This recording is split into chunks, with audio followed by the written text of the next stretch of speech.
Last week, my dad was up here for a few days for meetings, continuing ed to keep up his real estate license. Always, in the past, he and Mom have traveled together, but apparently this year, he forgot to tell her when the meetings were, and it was quite rare for her to do this, but she scheduled a little girl's day out, meeting her sister somewhere in Kansas, Copeland, I think it was. And so she was unavailable. So I gave Dad a call on his trip. Bob said, so, how's the trip going? He said, it's long. It's quiet. It's lonely without Mom. Adam was alone too, Scripture says. And not only does it say that he was alone, but that it was not good that he was alone.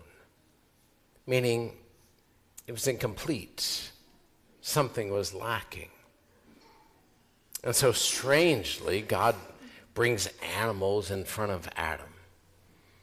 Not as though God is hoping he won't have to do anything else, and just hopefully one of these will be good enough, and she'll be happy with a peahen or something like that, or he will. No, it was expressing some interior discovery of Adam. That I am different than everything else. Nothing else is quite like me. Adam was unlike the animals. He was alone. But he and Eve complemented one another.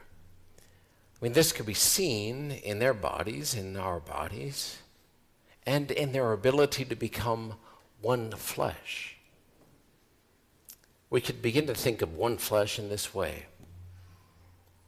If horses, let's say, had existed at that time, well, Adam could have led one of them to water with a rope. Even if it didn't want to go or drink, Adam could have legitimately took it there. But with the woman, something different was present. Using a rope, halter, dragging her is consistent with that difference. Eve, woman, is not part of the creation over which God gave Adam dominion. And equality existed between them. Bone of my bone, flesh of my flesh.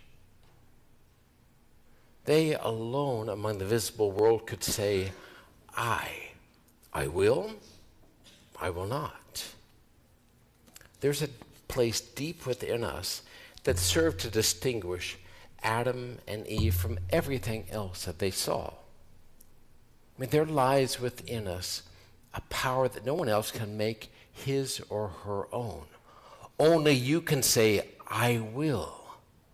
No one can will it for you. You can encourage me to work out, but you cannot will it for me. I have to do it.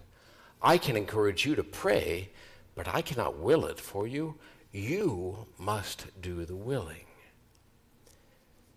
This is the inner dignity of the human person, and any attempt to violate this does violence to the other person, often wounding them deeply. The nature of a human being defies being used because we are an I, not an it. A rope using force is inappropriate and can't provide true union where humans are concerned. Only a mutual I will or I will not can do that. This is why friendship is the basis of marriage. Friendship is based on what two people hold in common, what they both say I do to in various forms. And the more noble that which they share, the better, the stronger, the higher the friendship or the unity is. Now, obviously, human beings have had many ideas of what marriage is. Well, in that mystical account in Genesis, well, we hear what God's idea of marriage is between man and woman, which is appealed to by Jesus in the gospel. Look to the beginning, to what God had in mind for marriage, Jesus is saying. There's the reference point, which still stands. It's still valid, he's saying. even when hearts have become hardened, which is biblical language for unbelief, lacking in trust. God's idea of marriage, this way of life, is what has been left to the Christian community. It's the substance, it's the content to which man and woman may freely give their consent, their I do. This is the basis for their special friendship. It's what Christians hold in common when they say their I do. And this I do to God's idea of marriage is what allows them to overcome like the barrier or the limitation of their individual self and become one flesh, which doesn't mean one skin, but it means one agent willing the same thing, complementary parts to one whole organism.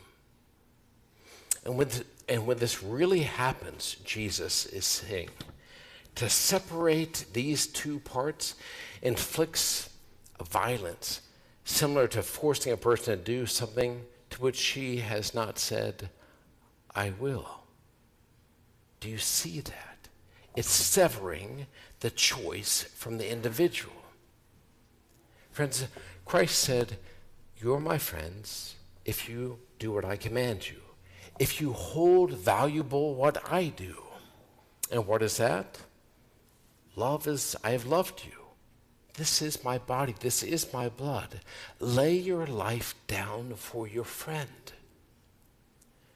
Jesus, the person in whom God and human beings are married, is himself the content, the substance of Christian marriage.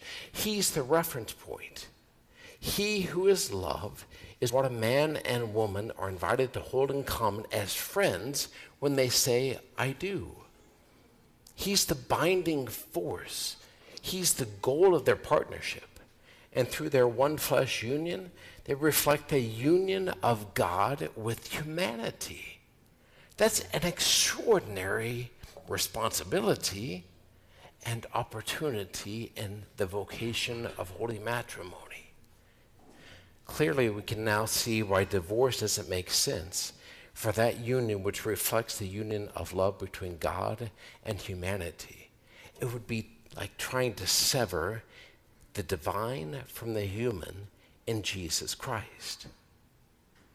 If you're unmarried but think you're called to get married, may I suggest that you choose your friends wisely.